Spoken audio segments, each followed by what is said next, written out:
नमस्कार, जय हिंद। आप देख रहे हैं सच तक न्यूज और आज मेरे साथ एक ऐसी शख्सियत, कोई परिचय की तो मोहताज नहीं है, लेकिन ये कह सकता हूं कि कुछ दिन से और या कुछ समय से राजनीति से दूर है, लेकिन नाम मैं लेता हूं कपिल मिश्रा, जो आज के समय में पूरे हिंदुस्तान में हिंदू हृदय सम्राट या ये कहें कि हिंदुओं के लिए बहुत बड़ा नाम आज कपिल मिश्रा, उनकी माता जी अन्नपूर्ण मिश्रा जी मेरे साथ हैं, मेरे क्षेत्र की हैं और मेरे बहुत पास में है और मैंने अपने क्षेत्र में माता जी आपको काम करते लगातार देखा। और कपिल मिश्रा जी बाद में राजनीति में आए, लेकिन आपने बहुत लंबे समय तक राजनीति में सक्रिय भूमिका निभाई। सबसे पहले तो चुनाव का माहौल है, पहले चुनाव में बात करते हैं, उसके बाद बाकी बातें करेंगे। क्या इस बार दिल्ली में किस तरह के देख रहे हैं आप? दिल्ली में तो हमारी बीजेपी की सरकार आ रही निगम में, बढ़िया माहौल है, हम जीत रहे, हमारी ही सरकार बनने वाली है निगम में, यही माहौल है, यही माहौल है। मैं थोड़ा सा बात करूं कि कुछ तीखे सवालों की आरोप बहुत है, आरोप नगर निगम के ऊपर बेइंतहा है कि भ्रष्टाचार हुआ है। आप भी इसी कार्यकाल, इसी 15 साल के कार्यकाल में खुद महापौर रही, तो किस तरीके से कि अधिकारी सुनने को तैयार नहीं है या अधिकारियों पे कोई कंट्रोल नहीं बन पा रहा, किस तरीके से मानते हैं? ऐसा नहीं है, बात दरअसल ये है कि यदि कर्मचारी सुनने को तैयार नहीं है तो इसके पीछे दिल्ली में बैठी हुई आम पार्टी की सरकार ही जिम्मेदार है, क्योंकि जब समय से कर्मचारियों को तनख्वाह नहीं मिलेगी, उनको पैसा ही नहीं मिलेगा, चाहे वो शिक्षक हो, चाहे वो सफाई कर्मचारी हो, तो भाई वो कैसे कहना मानेंगे? ये तो सारा दोष हमारी आम पार्टी की सरकार को जाता है। निगम पार्षद बहुत मेहनत करके काम करता है क्षेत्र में, कुछ भी हो, कहीं का भी निगम पार्षद हो, ये तो मैंने देखा है। तो मुझे पूरा आत्मविश्वास है कि सरकार तो दिल्ली में नगर निगम में बीजेपी की ही बनेगी, क्योंकि उनके निगम पार्षद जी जान से मेहनत करके काम करते हैं। कोरोना काल जब आया था, पीरियड उस दौर से जो लोग गुजरे हैं, तब आप लोगों ने भी देखा होगा कि भीड़ में निकलने वाला सिर्फ काउंसलर था, उनके सफाई कर्मचारी होते थे और जो सभी संगठन लगे रहते थे, बीजेपी के कार्यकर्ता लगे रहते थे, वो अलग, बाकी दूसरे पार्टी के लोगों का चेहरा नहीं दिखाई देता था। वो सिर्फ टीका टिप्पणी करने के लिए, आलोचना करने के लिए बोलते दिखाई देते थे, चाहे वो कांग्रेस पार्टी के लोग हों, चाहे वो आम पार्टी के लोग हों।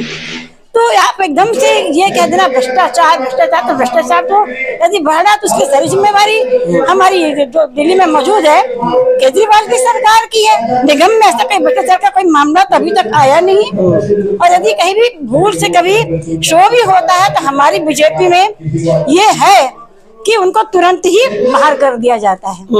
अभी इस्तीफा दिला दिया जाता है, वो लेंटरों पे लगा रही है कि लेंटर माफिया सक्रिय हो गए हैं, हर लेंटर पे पैसा जा रहा है, हर लेंटर पे अधिकारी आके खड़ा हो जाता है, पैसे मांगता है। अभी यहाँ भी बात हो रही थी कि नगर निगम के लेंटर जब पैसे मांगने आया तो अनुपम पांडे ने बचाया, तो इसका मतलब कोई तो वो आया, और वो आया तो वो था तो नगर निगम का अधिकारी। तो इसका ही मतलब थोड़ी कि सभी भ्रष्ट हैं, ऐसा नहीं है, कुछ अपवाद हर जगह मिलते हैं, और ऐसे ही भ्रष्टाचारी के अपवाद भरे पड़े आम पार्टी में। कोई उनके तो पूरी आम पार्टी की सारी गवर्नमेंट ही भ्रष्टाचारों से भरी हुई है, सारे उनके मंत्री एक के बाद एक वन बाई वन जेल में जा रहे हैं, तो उन लोगों को ऐसे उंगली उठाने का अधिकार नहीं है। और कोई भी 100% ऐसे कोई शुद्ध नहीं है, कर्मचारियों में कोई न कोई ऐसा एक बंदा निकल ही आता होगा, इसलिए मतलब थोड़ी कि सारे भ्रष्ट है, ऐसा नहीं है। जो भ्रष्ट होते हैं उन पर कार्रवाई भी की जाती है, निगम के स्तर पर भी की जाती है और हमारी पार्टी के स्तर पर भी की जाती है। पर आप लोगों ने कभी देखा है कि आम पार्टी जैसे लोगों के बीच में कि उन लोगों ने अपने लोगों के साथ ऐसी कोई कार्रवाई की हो? सदन जैन जी जेल में बैठे हुए हैं, वो जेल मंत्री भी है मेरे ख्याल से, स्वास्थ्य मंत्री के साथ साथ, अभी तक उनका इस्तीफा नहीं लिया। सारी ऐश है, क्यों नहीं होगी ऐश? जब जेल मंत्री है तो उनको सारी फैसिलिटीज तो जेल में मिलेगी ना। ये इतना अंतर है, इसलिए ऐसे लोगों को हमारी पार्टी पर उंगली उठाने से पहले 100 बार सोचना चाहिए कि वो कहाँ पर खड़े हैं। जो एक बात और मैं आपकी बात करूं कि उन्होंने पहाड़ों के ऊपर बहुत बात रखी। आप एक लंबे समय से राजनीति में है, ये पहाड़ तो आपके समय में भी रहे होंगे और ये पहाड़ बड़े होते चले गए।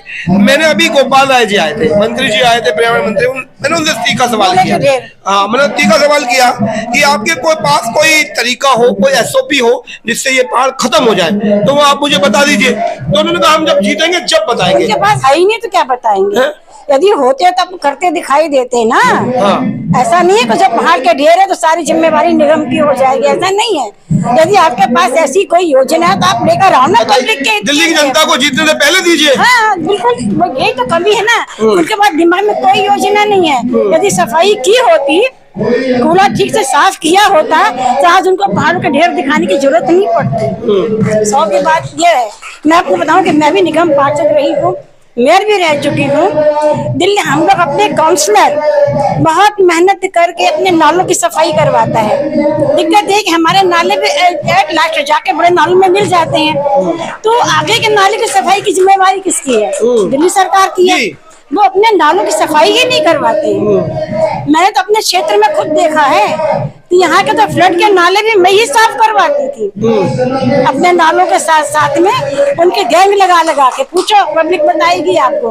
तो ये लोग अपने नाले नहीं साफ कराते, प्रॉब्लम ये है यहाँ पे।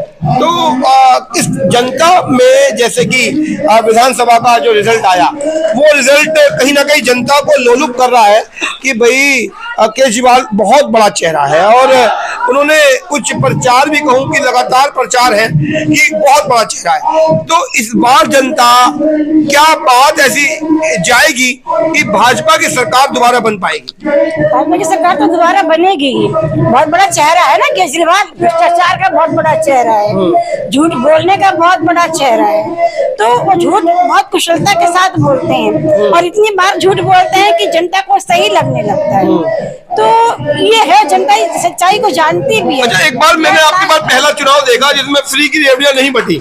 हाँ। तो इस बार रेवड़ियां नहीं बटी है, तो क्या माने कि जो फ्री की बात करते थे केजरीवाल, इस चुनाव में कोई फ्री की बात तो उन्होंने नहीं रखी। अब इस बात का मैं क्या जवाब दूंगी, मेरे को इतना नहीं पता। पर हाँ, केजरीवाल के ये आम पार्टी की सरकार का फ्री की रेवड़ियों के किस्से तो बहुत आ रहे हैं, है ना। तो वो तो सब है। हम लोग क्या, हमारी पार्टी में देखे, मैं इतने साल से हूँ, हमने कभी सुना आपने क्या बीजेपी में? कभी नहीं। अच्छा।